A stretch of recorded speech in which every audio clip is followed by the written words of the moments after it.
인생에 가장 중요한 세 가지 만남이 있다고 합니다. 부모와의 만남, 부부 간의 만남, 그리고 자녀와의 만남이겠죠. 그러나 이 세 가지 외에 또 하나의 중요한, 또 굉장히 필요한 만남이 있습니다. 그 만남은 바로 예수님과의 만남입니다. 예수님과의 만남이 중요한 이유는 예수님을 만나야지 이 세상에서의 삶의 목적이 바로 정해지고 우리 죽음 후에 영원한 생명을 얻을 수 있기 때문입니다. 성경을 공부할 때 많은 분들이 이런 질문을 합니다. 지구와 인류의 시작은 어떻게 된 것입니까? 그러면서 그 구체적으로 언제 어떻게 이 지구가 만들어졌고 또 우리 인간이 만들어졌는지를 알고 싶어 합니다. 안타까운 것은 성경에서는 언제 어떻게 이 지구가 또 우리 인류가 만들어졌는지를 구체적으로 설명해 주지 않고 있다는 겁니다. 왜냐하면 성경의 그 관심은 이런 방법론적인 질문이 아니라 왜, 누가 우리 지구를 만들고 또 우리 인간을 만들었는지 또 창조했는지를 가르쳐 주기를, 소통하기를 원한다는 것입니다. 그 대답은 간단하겠죠. 하나님께서 우리를 창조하셨고 이 땅을 만드시사 우리로 하여금 이곳에 살게 하시며 또 하나님께서 우리로 하여금 주님과의 그 교제가 가능하게 해주시기 위해서 예수님을 보내셨다는 것, 이게 바로 성경이 우리에게 전해주고자 하는 기쁜 소식이다라고 할 수가 있습니다. 그런데 우리가 이 성경의 핵심인 하나님이 원하셨던 그 예수님과의 만남을 가져야 되는데, 여기 계신 분들 중에 많은 분들은 이미 그 만남을 경험하신 분이 계시고, 또 어떤 분들은 아직까지는 내가 이 예수님과의 이 만남의 경험이 없다 하시는 분들도 있으시리라 생각을 합니다. 오늘 우리가 같이 이 주인공인 그 사울에 대해서 살펴보면서요, 어떻게 해서 2000년 전에 예루살렘에서 이 사울과 예수님과의 만남이 있었는지, 그리고 그 의미가 무엇인지를 같이 배워보는 시간을 갖도록 하겠습니다. 사울은요, 2000년 전에 굉장히 잘 나가는 사람이었습니다. 이 성공의 그 가도를 걷는 사람이었습니다. 그 당시에 인류 대학이다라고 할 수 있는 그 가말리엘 문화에서 공부를 하고 있었고, 또 젊은 나이에 그 당시에 이 국회에 해당된다라고 하는 그런 사내들인의 멤버였습니다. 또 그 속에서 이제 그 많은 사내들인의 그 회원들의 신임을 받고 또 이 율법에 열심히 있어서 정말 하나님의 말씀대로 살아가려고 그렇게 노력하는 사람이었고, 그렇기 때문에 많은 종교 지도자들이 차세대 지도자로 이렇게 인정하는 사람 중에 하나였습니다. 사울은요, 또 그 당시에 많은 사람들이, 유대인들이 돈을 주고 로마의 시민권을 샀거든요. 사울은 태어날 때부터 로마의 시민권자였기 때문에 로마의 시민권자로서 누릴 수 있는 많은 혜택을 누렸고, 또 그만한 그런 그 권리를 가지고 있었습니다. 이렇게 생각해 보면은 사울은 지금 우리 시대에 정말 부족할 것 없는 그런 사람이었다, 이렇게 생각하시면 됩니다. 그런데 이렇게 성공적인 삶을 살았던 사울이 한 가지 마음속에 좀 불편한 것이 있었습니다. 그것이 무엇이었냐면 바로 이 크리스찬들이라는 사람들이었어요. 그 당시에 이 크리스찬들이 예수가 분명히 십자가에서 죽었는데 그 죽은 예수가 다시 살아났다고 하면서 그 예루살렘에서 사람들한테 그 예수님의 그 부활이라는 것을 계속 이렇게 가르치는데, 그 사울의 마음이 힘들었던 거는 뭐냐면은 이 크리스찬들이 얘기하는 그 부활의 가르침을 이 예루살렘 사람들이 듣고 많은 사람들이 점점 이 사울의 가르침에, 이 크리스찬들의 가르침에 이렇게 그 동요되기 시작했다는 거예요. 그래서 사울이 가만히 보니까 이러다가는 우리 이스라엘 백성들이 큰일 나겠구나. 그래서 결심을 하고 이 크리스찬들을 잡아서 감옥에 가두거나 크리스찬들을 정말 돌에 쳐서 마저 죽게 하거나, 이런 식으로 해서 이 크리스찬들이 더 이상 이 우리 백성들을 현혹하는 일이 없게 해야 되겠다. 그래서 이 사울이 크리스찬들을 핍박하는 일에 아주 열심을 내기 시작합니다. 그런데 어느 날 이 다메섹이라는 도시에 이 크리스찬들이 모여서 예배를 우리처럼 이렇게 드린다는 소식을 들은 거예요. 그래서 사울이 그 대제사장에게 가서 나에게 이 다메섹에 있는 크리스찬들을 붙잡아서 예루살렘으로 데리고 올 수 있는 권한을 준다는 편지를 써주면 내가 내 시간을 들여가지고 그 사람들을 붙잡아가지고 오겠습니다. 그래서 제사장이 편지를 써줘가지고 이제 사울이 그 사람들을 붙잡기 위해, 크리스찬들을 핍박하기 위해 다메섹으로 이제 걸어가는 것을 우리가 보게 됩니다. 오늘 읽은 본문 9장 말씀은 바로 그곳에서 사울에게 일어난 일이에요. 사울이 이제 열심히 이 크리스찬들을 붙잡을 생각을 하고 가는데 호련히 하늘로부터 빛이 내린 거예요. 그래서 사울을 둘러 비추었습니다. 그때 사울이 당황하고 놀랐겠죠. 무슨 일이 일어난 건가? 순간적으로 무릎이 꿇어지고 거기에서 엎드려지게 되었습니다. 그때 사울에게 하늘로부터 소리가 나기 시작하는 거예요. 사울아, 사울아, 내가 어찌하여 나를 박해하느냐? 그래서 사울이 이 소리를 듣기는 들었는데 이게 도대체 어디에서 누가 얘기하는 건지 몰라서 이렇게 물어봅니다. 주여, 누구시니까? 그 소리가 대답을 하는데 나는 내가 박해하는 예수라. 너는 일어나 시내로 들어가라. 내가 행할 것을 내게 이를 자가 있느니라. 자, 순간적으로 사울이 당황하기 시작합니다. 분명히 예수는 죽었는데 십자가에서 죄인으로서 죽은 지가 별로 얼마 안 되는데 어떻게 지금 이 소리의 주인공이 예수라 하는가? 그게 믿어지지가 않았겠죠. 아마 자기의 귀를 의심하고 내가 지금 헛것을 들었을 거야 이렇게 생각을 했을 겁니다.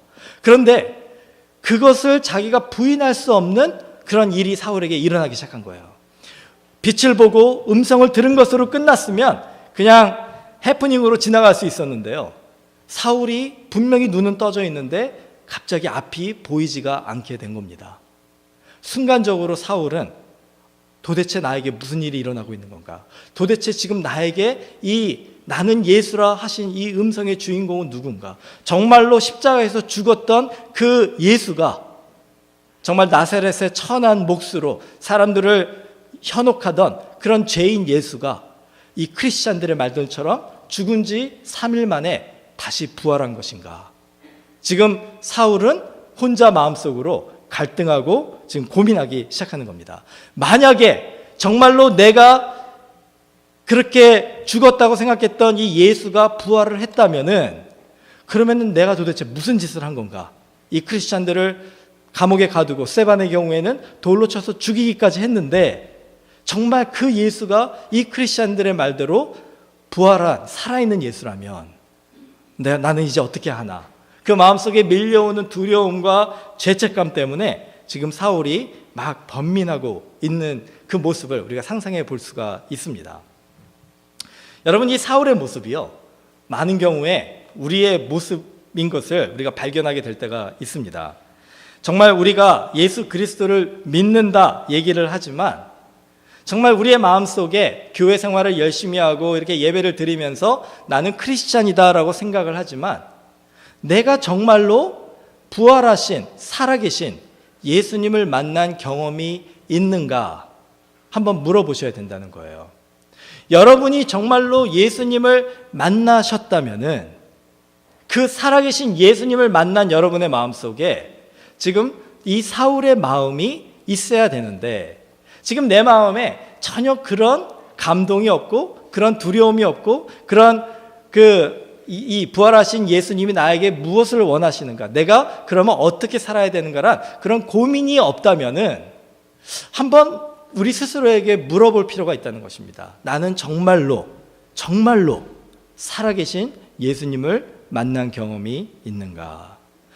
사울에게요, 이 부활하신 예수님이 만나 주셨을 때 그에게 한 가지 명령을 하십니다. 그 명령이 뭐냐면은 너는 일어나 다메섹으로 가라. 거기에서 내가 너에게 앞으로 어떤 일을 행할지를 가르쳐 줄 사람이 올 것이다.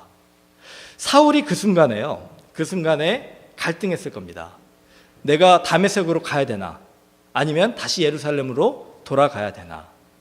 여러분, 사울이 누구냐면요, 우리가 알고 있는 바울입니다. 바울이 이제 그 이름이 헬라 이름이 되기 전에 유대인 이름이 사울이었는데요. 바울이 어떤 사람이냐면은 우리가 알고 있는 신약 성경의 반 이상을 쓴 사람이에요.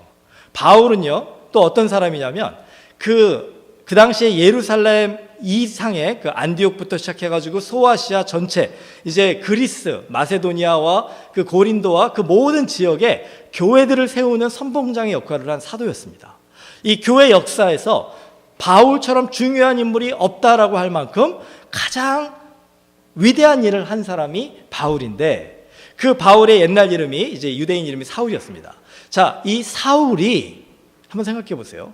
그 다메섹 도상에서 예수님을 만난 후에 너는 이제 다메섹으로 가라라는 그 명령을 갈등을 하다가 순종하지 않고 그냥 다시 예루살렘으로 힘없이 돌아갔다면요, 지금 우리가 알고 있는 이 바울이 존재할 수 있겠는가 한번 생각해 보았으면 좋겠습니다. 아마 우리가 알고 있는 바울은 존재하지 않고 그냥 눈이 먼 장님으로서 이 예루살렘에서, 그 당시에 장님이 할 수 있는 일은 아무것도 없었습니다. 그래서 그냥 구걸하는 일밖에 할 수 없었거든요. 아마 이렇게 성공의 가도를 달리던, 정말 그 당시에 잘 나가던 사울이 예수님을 만난 후에 모든 걸 다 잃어버리고 정말 힘없이 구걸하는 거지처럼 그 남은 인생을 살았을 것이라는 거예요. 그 사울의 인생을 변화시킨 열쇠가 무엇이었느냐? 바로 너는 다메섹으로 가서 나를 기다리라, 이렇게 얘기하신 예수님의 명령에 순종했다는 것입니다. 사울이 거기에서 예수님의 명령을 순종하기로 결정한 것이 그의 인생의 전환점, 터닝 포인트였다라고 할 수가 있는 거예요. 여러분, 우리가 정말 예수님을 만났다라고 고백한다면요, 예수님이 오늘 저와 여러분에게 동일하게 명령하실 것이라는 거예요. 우리도 우리의 인생을, 이전에 예수님을 만나기 이전의 인생을 똑같이 살아가는 것이 아니라 예수님이 우리에게 이제 원하시는 인생을 살라고 예수님이 명령하시는 그 명령의 음성을 우리가 들어야 된다는 것입니다. 오늘 예수님께서 우리에게 그렇게 명령하실 때 우리가 그 명령을 듣고 해야 될 일이 무엇이냐? 순종이라는 거예요. 순종. 저를 좀 따라해 주시기 바랍니다. 신뢰는 순종이다. 신뢰는 순종이다. 예. 왜 제가 신뢰를 얘기하냐면요, 그 영어 찬양에 보면 Trust and Obey라는 그 찬양이 있어요. 여러분, 우리가 순종, 이 바울의 순종, 정말 그의 인생을 전환시킨 그 순종을 하기 위해서는 우리가 이 신뢰, 이 트러스팅이라는 것을 좀 배워야 돼요. 순종은요, 신뢰가 없으면 불가능하다는 것을 생각해 보셔야 됩니다. 우리가 정말로 예수님을 만난 후에 예수님이 우리에게 원하시는 것이 무엇인지를 여러분이 마음속에 알고 있음에도 불구하고 내 삶이 똑같은 과거의 인생의 반복이 된다면요, 그 이유는 여러분이 예수님을 신뢰하지 못하기 때문이다, 이렇게 생각하시면 돼요. 어떤 아버지가 어린 아들을 데리고 그 창고 위에 올라갔습니다. 그리고 그 아들을 그 위에다 올려놓고 아버지는 밑으로 내려왔어요. 그리고서 아들한테 이렇게 얘기를 합니다. 팔을 착 벌리고, 아들아, 뛰어내려라. 너의 아버지인 내가 너를 받아줄 테니까 나를 믿고 뛰어내려 봐라, 이렇게 얘기를 했습니다. 그러니까 그 아들은, 어린 아들이 이제 두려움에 쌓이게 됐죠. 그런데 아버지를 믿는 마음으로 내가 그래 뛰어내려야지, 아버지가 반드시 나를 받아줄 거야 하고서 용기를 내서 뛰어내렸습니다. 그런데 그 순간에 아버지가 한 발자국 뒤로 탁 물러나가지고 아들이 그냥 땅에 떨어지게 한 거예요. 그러니까 아들은 무릎이 다치고 막 팔이 다치고 하면서 막 신음하면서 울기 시작합니다. 그때 아버지가 아들의 그 흐르는 눈물을 닦아주면서 이렇게 말했다고 합니다. 아들아, 이제 확실히 배웠지? 세상에 믿을 사람 하나도 없단다. 여러분, 이게 좀 우스갯소리지만요, 우리가 이런 인생을 살지 않습니까? 가만히 생각해 보세요. 여러분은 누구를 신뢰하며 사십니까? 지금 우리 시대가 그런 시대가 돼가는 것 같아요. 사람들이 서로를 신뢰하지 못하는, 친구들이 서로 신뢰하지 못하는 시대는 이미 이제 지나갔고, 이제는 친척들끼리, 가족들끼리도 신뢰하지 못하는 시대가 돼가고 있지 않나, 이렇게 생각해 봅니다. 그런 시대를 한번 생각해 보세요. 우리 교회 공동체 안을 한번 볼까요? 우리가 성도들이 같이 주님의 이름으로 모였는데 우리가 서로가 서로를 신뢰하지 못하는 관계 밖에는 되지 못한다면 우리 안에 진정한 행복이 있겠습니까? 여러분의 가정에 진정한 행복이 있겠습니까? 여러분의 그 이웃과의 관계 속에서 진정한 행복이 있겠습니까? 어쩌면은 이 시대에 많은 사람들이 예수님을 신뢰하지 못하는 이유가요, 우리가 살고 있는 이 시대가 사람들을 믿으면 분명히 실망하고 세상에 믿을 사람 하나 없으니까 항상 조심하면서 살아야 돼, 이런 것을 우리들에게 강요하니까 우리가 예수님조차도 신뢰하지 못하는 삶을 살아가는 것이 아닌가 하는 생각을 해봅니다. 사울이 그 다메섹 도상에서 예수님을 신뢰하기로 결정한 것은, 예수님을 신뢰하면 나한테 이제 앞으로 내가 훌륭한 사도가 될 것이기 때문이야. 예수님을 신뢰하면 내가 이 귀한 성경을 쓰는 저자가 될 것이야.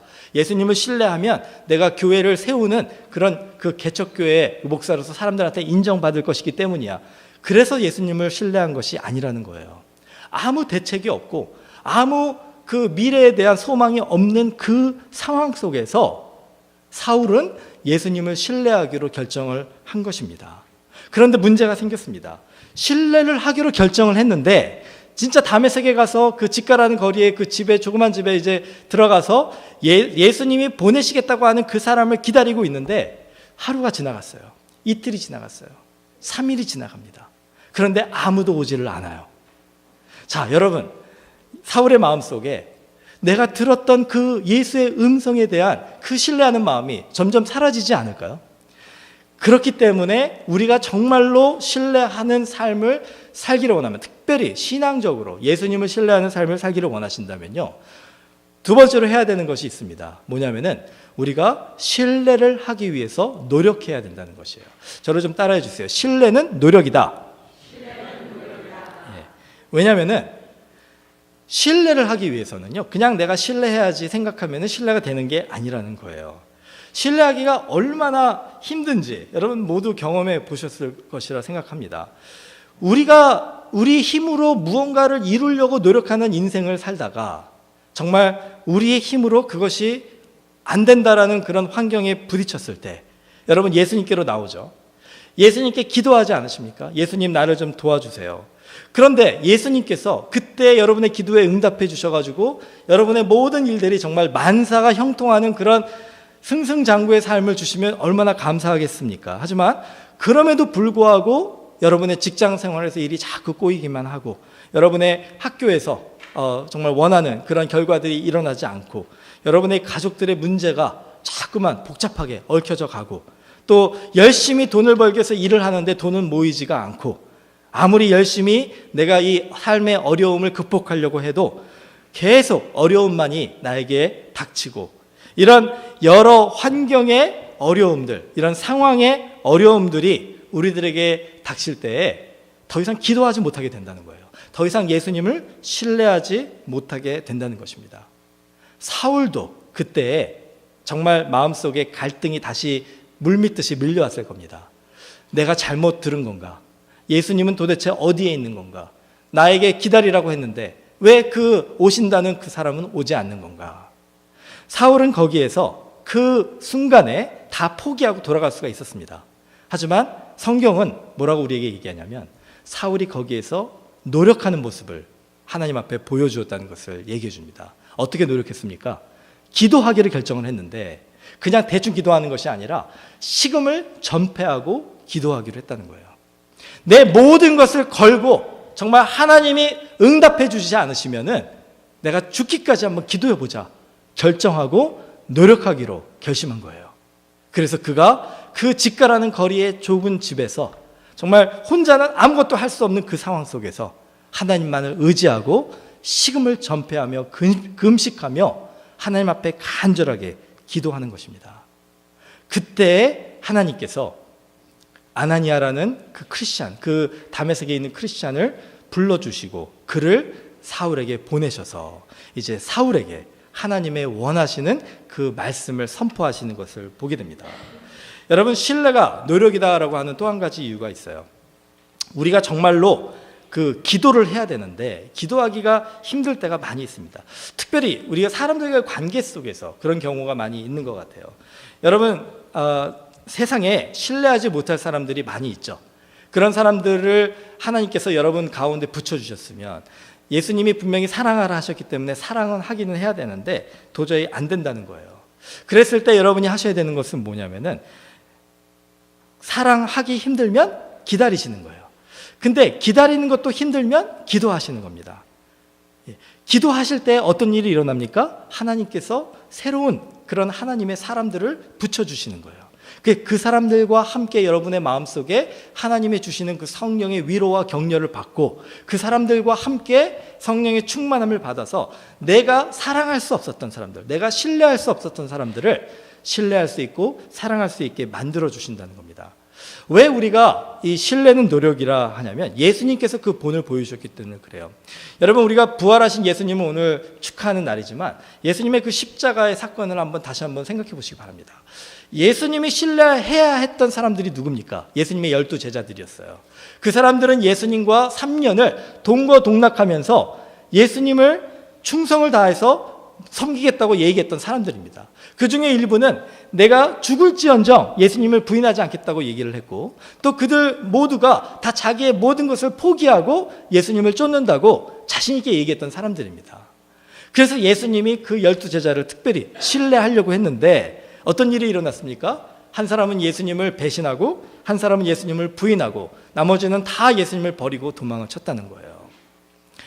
예수님의 마음이 얼마나 무너지듯이 정말 아팠겠습니까? 그런데 예수님은 그럼에도 불구하고 그들을 사랑하셨어요. 예수님은 그럼에도 불구하고 그들을 기다리셨습니다. 예수님은 그럼에도 불구하고 그들을 위해서 기도하셨어요. 그리고 나중에 그들을 찾아가서 그 갈릴리 호숫가에서 그들을 격려하시고 회복하시고 그들을 끝까지 믿어주신 거예요. 베드로가 예수님을 위해서 죽기까지 충성하겠습니다 이렇게 떵떵거렸다가 예수님을 3번이나 부인했잖아요. 모든 사람들이 베드로는 이제 끝났다, 그는 더 이상 제자가 될 자격이 없는 사람이다 이렇게 얘기를 했는데 예수님은 베드로를 끝까지 신뢰해 주셨던 거예요.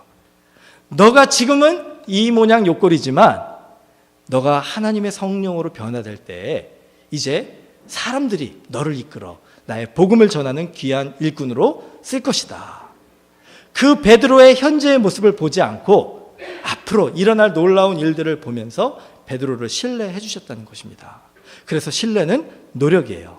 근데 그 노력하는 그 우리들의 이 몸부림 속에서 하나님이 심어주시는 마음이 있습니다. 그것이 무엇이냐면 바로 소망이라는 거예요. 저를 좀 따라해 주세요. 신뢰는 소망이다. 우리가 노력할 때 이 소망의 마음을 하나님이 주시는 게 바로 축복입니다. 사울이 그 다메섹의 직가라는 집에서 그렇게 식음을 전폐하며 금식하며 기도할 때예요. 아나니아가 사울에게 와서 무엇을 선포했는 줄 아십니까? 간단합니다. 예수 그리스도가 이 사울을 향해서 가지신 그 놀라운 계획, 하나님이 이 사울을 통해서 이루시고자 하시는 그 복음을 전하는 제자로서 쓰시고자 하시는 놀라운 그 목적, 이거를 사울에게 선포한 거예요. 사울의 마음속에 소망을 심어준 겁니다.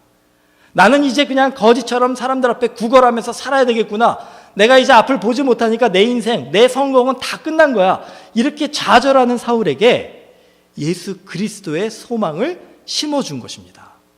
그때 사울의 영적인 눈이 뜨이게 돼요. 그리고 그가 예수님을 바라보게 됩니다. 보지 못하는 자기의 현실을 보는 것이 아니라 나에게 이 소망을 심어주신 예수님께서 앞으로 나에게 어떤 일을 행하실지를 믿음의 눈으로 보게 되는 거예요. 히브리서에 보면요, 아주 이 부분을 잘 설명한 부분이 있습니다. 11장 1절에 보면 믿음은 바라는 것들의 실상이요 보이지 않는 것들의 증거니, 12장 2절에 보시면요, 믿음의 주요 또 온전하게 하시는 이인 예수를 바라보자. 여러분, 우리가 예수님을 신뢰하고 예수님을 순종하기 위해서 반드시 필요한 것은 이 예수님이 우리에게 주시고자 하시는 이 소망이라는 것입니다. 영국의 신학자인 그 G.K. 체스터톤이 이런 말을 했어요. 소망은 소망이 없을 때 소망하는 것이다. 소망이 힘이 되는 것은 모든 것에 소망이 없을 때이다. 여러분, 우리가 모든 일이 잘 풀릴 때는요, 소망이 필요가 없습니다. 우리의 인생에서 정말 이 사울과 같은 그런 환경에 처해졌을 때, 우리의 환경이 우리를 좌절시키고 우리의 한계가 우리를 정말 눈물을 흘리게 하고 우리의 주변의 사람들이 우리를 자꾸 실망시킬 때, 그런 모든 상황 속에서 우리가 소망을 점점 이뤄져 갈 때에 예수 그리스도를 바라보며 예수 그리스도의 음성을 들으며 예수 그리스도의 만남을 통해서 우리에게 다시 심어주시는 이 소망이 우리 마음에 밀려오면은요, 그때 우리가 다시 한번 주님의 힘으로 일어설 수가 있게 되는 거예요. 다시 한번 주님을 의지하고 주님을 신뢰하고 주님을 순종할 수 있게 되는 것입니다. 다윗이 시편에서 이런 얘기를 했어요. 어떤 사람은 병거, 어떤 사람은 말을 의지하나 우리는 여호와 우리 하나님의 이름을 자랑하리로다. 여러분, 우리의 소망의 대상이 나의 환경이 된다면요, 그것만큼 불안한 것은 없습니다. 왜냐하면 우리 환경은 끊임없이 변하지 않습니까? 우리의 소망의 대상이 나의 능력이라고 한다면요, 그것만큼 초라한 인생은 없습니다. 왜냐하면 우리의 능력으로 해결할 수 없는 일들이 너무나 많기 때문에 그래요. 여러분의 소망의 대상이 여러분의 주변의 그런 사람들이라고 한다면요, 그것만큼 불행한 인생은 없을 겁니다. 왜냐하면 아까도 말했지만 세상에 믿을 사람 하나도 없잖아요.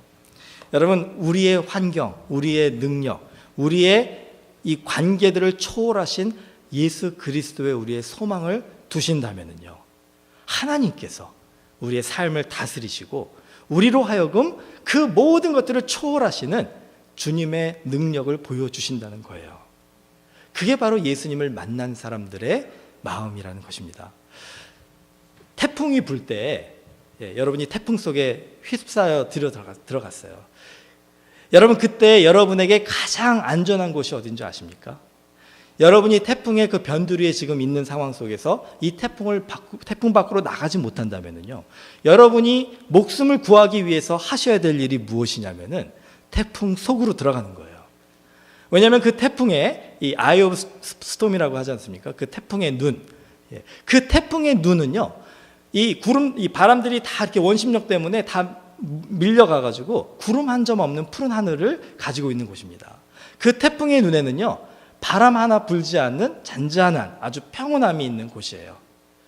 우리가 이 태풍 속에 있을 때 그 태풍의 중심으로 들어가서 그 태풍의 눈에서 진짜 평안하게 안식을 할 수 있는데, 그거를 모르고 어떻게든지 이 태풍을 벗어나려고 안간힘을 쓰면서 노력하다가 보면은 결국은 실패하고 무너지는 삶을 살 수밖에 없다는 것입니다. 예수님을 만난다는 것은요, 그 태풍의 중심에 들어가는 것과 같다는 거예요. 예수님을 만난다는 것은요, 그 생각해 보세요. 태풍의 중심에 있다면 거기에 계속 머물려면 어떻게 해야 되겠어요? 그냥 그 제자리에 있으면 안 되겠죠. 태풍이 움직이는 대로 따라가야지 계속 그 태풍의 눈 안에 거할 수 있지 않겠습니까?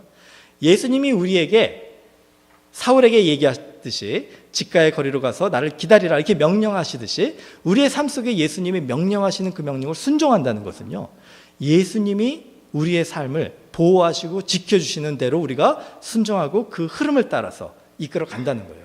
우리를 누구보다 잘 아시는 예수님이 우리를 보호하시고 우리를 평안하게 인도하실 것을 신뢰하고 그 주님을 따라간다는 것입니다. 오늘 우리의 삶 속에서 이 사울처럼 예수님을 우리가 만났다라고 한다면요, 이제 다시 한번 우리 마음속에 결심을 해봐야 됩니다. 여러분의 마음속에 지금 예수님을 만난 그 사울의 이 다메섹 도상에서와 같은 지금 마음을 가지고 계시다면요, 여러분이 지금 현재 이 찌까라는 거리에 그 조그만 집에 있는 사울과 같은 마음을 가지고 계시다면요, 여러분이 지금 그 예수님의 그 소망의 선포를 들은 사울이 이제 그 눈이 다시 뜨임을 받고 예수님을 위해서 내 인생을 살겠다라고 결심하는 그런 사울과 같은 환경에 계시다면요, 어떤 상황에 여러분이 있든지 간에 우리가 하나님 앞에 감사할 수 있습니다. 왜냐하면 여기 이 자리에 나오신 그 이유가 바로 예수님을 만나기 위함이고, 오늘 예수님이 여러분에게 하나님의 영광을 보여주시고 바로 예수님이 여러분에게 그의 음성을 들려주시기를 원하시기 때문에 그래요. 우리 같이 기도하죠. 우리 잠시 눈을 감고 우리 오늘 기도하기를 원합니다. 오늘 제가 좀 안타까운 마음으로 말씀을 전했어요. 오늘 이 자리에 오신 분들이 초대받아 오신 분들도 계시고 우리 가족을 방문해서 오신 분들도 계신 줄 압니다. 그러나 오늘 여러분이 이 자리에 있는 것은 우연이 아니에요. 사울이 그 다메섹 그 길을 걸어갔던 것이 우연이 아니었던 것처럼 오늘 여러분이 누군가의 초대를 받아서 오늘 이 자리에 있는 것은 우연이 아닙니다. 여러분이 매주 우리 교회 출석하시면서 매주 드리는 예배니까 이렇게 생각하고 오셨던 것 같은데 그렇지 않습니다. 오늘 이 자리에 이 시간에 여러분을 있게 하신 것은 하나님의 섭리입니다. 하나님께서 분명하게 계획하셔서 오늘 여기에서 우리가 다시 한번 예수님을 만나게 해주시기 위해서, 오늘 여기에서 우리가 처음으로 예수님을 만나게 해주시기 위해서 오늘 여러분이 이곳에 있게 하신 것입니다. 대충 1시간 예배드리고 돌아가려고 생각하셨다면 잘못 오신 거예요. 오늘 이 말씀이 여러분의 마음속에 심겨져 있기 때문에 이제 예수님께서 우리에게 이제 예수님의 그 영광을 보여주시는 일을 시작하실 것입니다. 여러분, 더 이상 여러분의 마음을 그렇게 굳게 닫지 마시고 이제 그 마음을 한번 열어보시기 바랍니다. 더 이상 여러분의 귀를 정말 굳게 닫고 예수님의 음성을 거부하지 마시고 그 귀를 한번 열어보세요. 여러분의 눈을 굳게 닫고 그 영광의 빛이 비추는 것을 보지 않겠다 애쓰지 마시고 그 눈을 한번 열어보시기 바랍니다. 왜 이것이 우리에게 필요하냐면은 예수님을 아는 인생이 복된 인생이기 때문에 그렇습니다. 예수님을 알아야지, 예수님을 만나야지만이 우리가 왜 사는지 이해할 수 있기 때문에 그렇습니다. 예수님을 만나야지만이 우리가 죽은 후에 그냥 흙이 돼서 없어지는 것이 아니라 죽은 후에 정말 영원한 생명이 있음을 우리가 깨달을 수 있기 때문에 그래요. 여러분, 오늘 이 기쁜 소식을 하나님께서 우리에게 전해주셨는데 그 사울처럼 정말 주여 누구시입니까? 이렇게 물어보지 않으시겠습니까? 그 사울처럼 저와 여러분에게 주시는 예수님의 음성을 한번 귀 기울여 들어보시지 않으시겠습니까? 그 사울처럼 그것이 어떤 것이든지 간에 한번 내가 주님 순종해 보겠습니다 결심해 보지 않으시겠습니까? 여러분, 이미 예수님을 만난 경험이 있으신 분들은요 오늘 회개하시기 바랍니다. 예수님을 만났는데 왜 내 인생이 이렇게 힘이 없습니까? 예수님을 만났는데 왜 내가 자꾸 불평하고 원망하며 살아갑니까? 예수님을 만났는데 왜 내가 자꾸 과거만을 보면서 살아가고 있습니까? 예수님을 만난 사람들은 그 안에 신뢰가 있고 그 안에 노력이 있고 그 안에 소망이 있는데 이제 내가 변해야 되지 않겠습니까?